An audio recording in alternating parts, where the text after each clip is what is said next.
बोलो जयकारा, बोल मेरे श्री गुरु महाराज की जय। सौभाग्यशाली गुरुमुखो, ऐसे गुरुमुख प्रेमी जन कोई फिरले हुआ करते हैं, क्योंकि सतगुरु की प्रसन्नता वह कृपा का वही अधिकारी बन सकता है जिसने आवाभाव मिटाकर नर्मता वह दीनता पूर्वक सतगुरु के वचनों का पालन किया हो तथा अपने मन की मति को सतगुरु की मौज में लीन कर रखा हो। जैसे कहा भी है, सेवक स्वामी एक मत, जो मति में मत मिल जाए, चतुराई रीझे नहीं, रीझे मन के बहाए। अर्थात मन की अहिता वह शारीरिक सुख आदि बलिदान कर देने पर ही सद्गुरु को रिझाया जा सकता है, जैसे कि इस दृष्टांत से स्पष्ट होता है। सामर्थ्य स्वामी रामदास जी अपने समय के पूर्ण सद्गुरु और महापुरुष हुए हैं। उनके शिष्यों में अंबादास श्री कल्याण जी का नाम विशेषता आता है। इनकी चित्तवृत्ति आठों पहर सद्गुरु के ध्यान व सुमरण में जुड़ी रहती थी। इस प्रकार गुरु की संगति एवं समीपता तथा सेवा में रहकर वे भक्ति के गूढ़े रंग में रंग जाने लगे। सद्गुरु की प्रसन्नता को ही अपने जीवन का लक्ष्य मान निज आज्ञा पाल में तत्पर रहते। अब उनका आत्मा तत्व का सत्कार कर देने पर समय निकट आ पहुंचा था। यह तो महापुरुष ही जाने जाते हैं कि कब किस सेवक के सोए हुए भाग्य को जगाकर उसे मालामाल करना है। वे जब बख्शने पर आते हैं तो पल भर की देर नहीं करते। देर तभी तक है जब तक सेवक सेवा की परीक्षा में दृढ़ता से सफल नहीं हो जाता और धैर्य, साहस, सहनशीलता वह नर्मता के सद्गुणों से सद्गुरु के प्रसन्नता का पात्र नहीं बन जाता है। जैसे कहा है, जैसे निभे लियो चले, धरी धीरज मनमाही, पर सेगा पिप एक दिन, दादू था के नाही। संत दादू दयाल जी का कथन है कि सेवक को चाहिए जिस ढंग से सद्गुरु की प्रीति की रीति पूर्ण हो, उसी ढंग से परिणाम की प्रतीक्षा धैर्य के साथ करे तथा घबरा कर साहस न छोड़ बैठे। फिर अवश्य एक दिन सद्गुरु अपने सेवक पर प्रसन्न होंगे। भक्त अम्बा दास जी भी भक्ति के ऐसे श्रेष्ठ गुण विद्वान थे। वैसे तो इनके जीवन में बहुत सी घटनाएं हैं, पर हम यहाँ केवल एक ही घटना प्रदर्शित कर रहे हैं कि उनकी सद्गुरु के प्रति कुर्बानी की भावना कितनी थी। एक बार आश्रम में कोई उत्सव मनाया जाना था, जिसके कारण दूर दूर से भक्तों की मंडलियां एकत्र होकर सामर्थ्य स्वामी रामदास जी के दर्शनों के लिए आए हुए थे।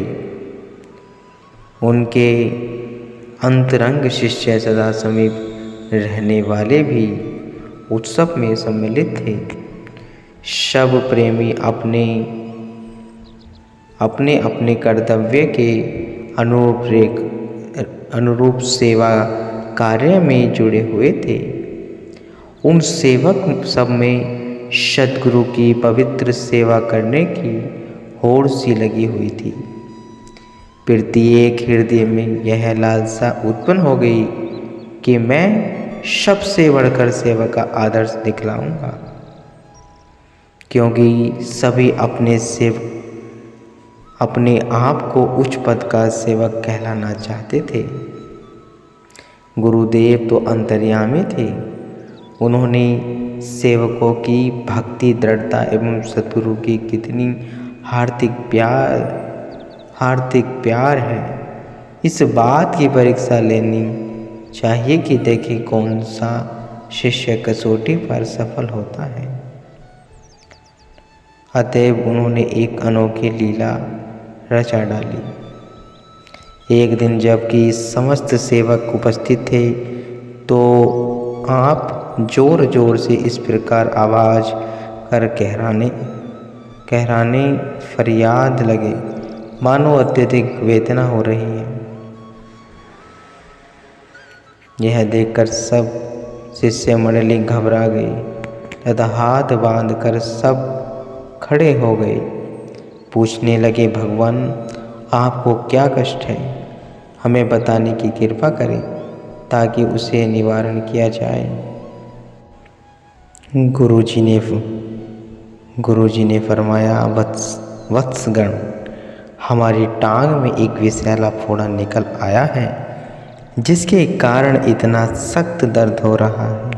इतना कहकर वे फिर मारे दर्द के करहा उठे।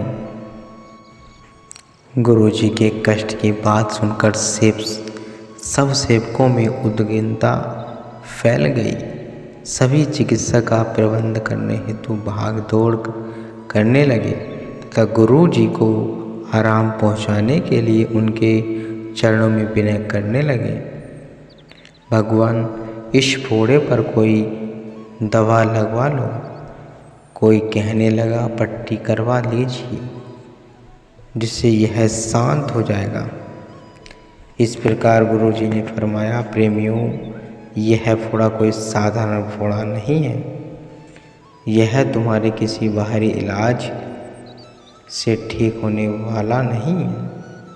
तब सब ने हाथ जोड़कर विनय की, गुरुदेव, आखिर इसकी कोई न कोई चिकित्सा होनी चाहिए। आप जो आज्ञा करें वैसा ही प्रबंध करने को हम सब आपके तुझ सेवक तैयार हैं। सामर्थ्य स्वामी जी ने उत्तर दिया, हाँ, इसके लिए केवल एक ही उपाय हो सकता है और उसके करने से हमारा यह रोग तुरंत ही रोग मिट जाएगा, परंतु वह उपाय करना अत्यंत कठिन है। यह सुनकर सब सेवक बोले, महाराज, यदि वह उपाय जटिल भी है तो क्या हुआ, आप केवल आज्ञा करने की कृपा करें। जिस प्रकार भी यह कष्ट जल्दी दूर हो सके हम अपनी तरफ से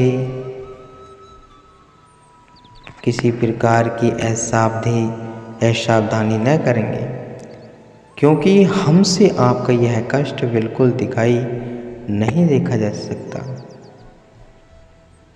यदि इसे दूर करने के लिए हमें अपने प्राणों को भी न्योछावर करना पड़े तो हम अपने अहोभाग्य समझेंगे।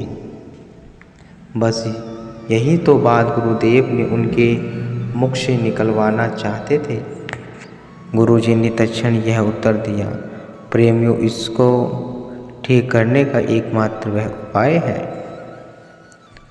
क्योंकि कोई एक इस फोड़े का विषैला मवाद अपने मुंह से चूस ले। ऐसा करने से हमारा दर्द जाता रहेगा। किंतु दूसरी बात साथ में यह भी है कि इस फोड़े का विष इतना घातक है, जो भी इसे चूस लेगा वह प्रेमी तत्क्षण मर जाएगा।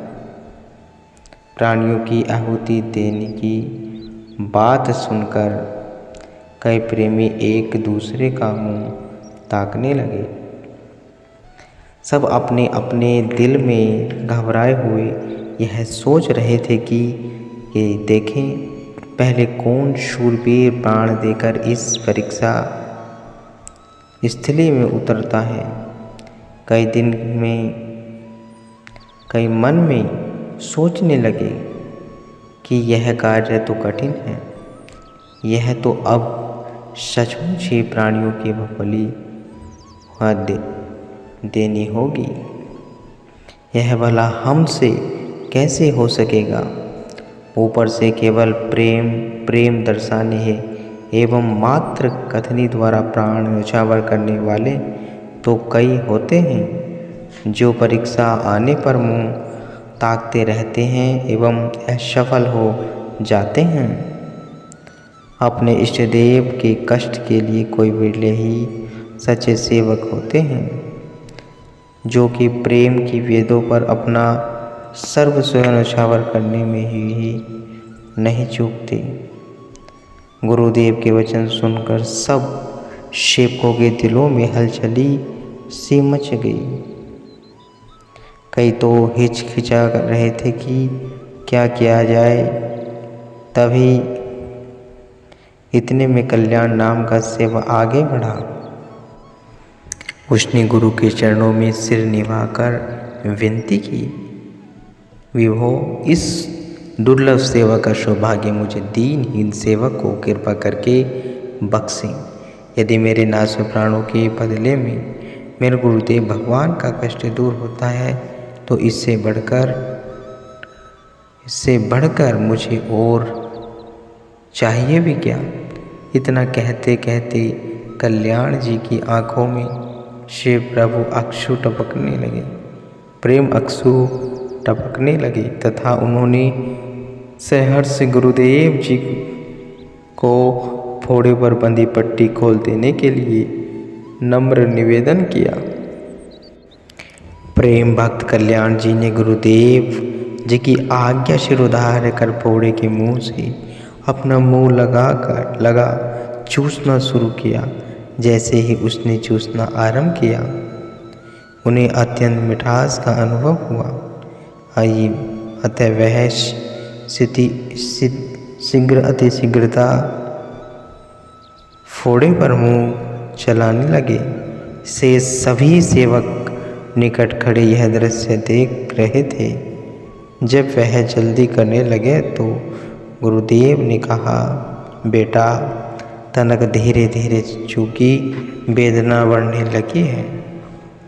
उसने थोड़ी ही देर में उसको सारा चूस डाला। उनके चूस लेने पर जब गुरुदेव जी ने पट्टी खोलकर अलग फेंक दी तो सब सेवक यह देखकर आश्चर्य के सागर में डूब गए कि वहाँ तो फोड़े का स्थान पर एक बड़े से आम की गुठली निकली है।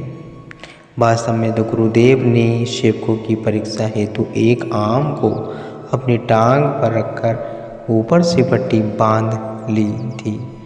यह सब तो उन्होंने एकमात्र लीला रचाई थी कि देखे, कहने में तो सभी श्रेष्ठ सेवक कहलाने लग जाते हैं।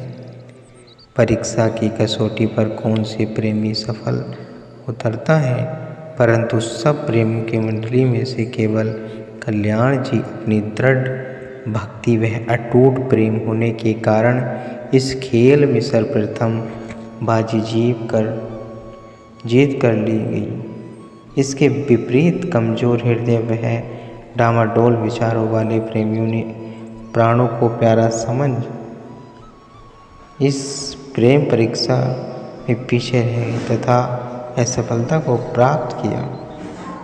कल्याण जी के उच्च कोटि के दृढ़ प्रेम व वैराग्य को देख समर्थ स्वामी जी ने महाराज अत्यंत प्रसन्न हुए तथा उन्होंने कल्याण जी की सेवाओं से प्रसन्न हो उन्हें सबसे उत्तम पद प्रदान किया, जिससे वह बाद में सामर्थ्य कल्याण स्वामी जी शुभ नाम से जाकर प्रसिद्ध हुए। तात्पर्य यह है कि संतों महापुरुषों की प्रत्येक कार्यवाही अपने सेवकों की भलाई के लिए ही होती है।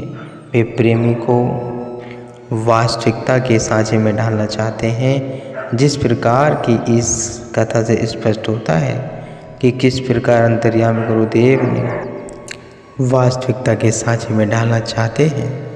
जिस प्रकार की इस कथा से स्पष्ट होता है कि किस प्रकार अंतर्यामी गुरुदेव ने सेवकों की बातें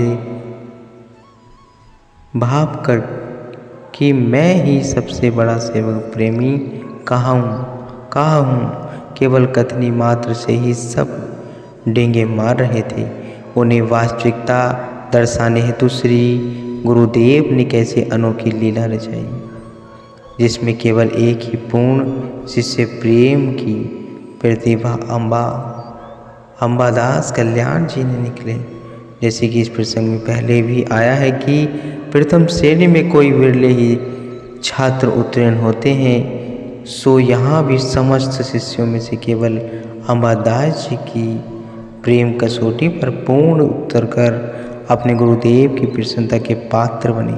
अतः परमार्थ भक्ति रे मार्ग में सबका यह कर्तव्य बन गया जाता है कि मन के अभाव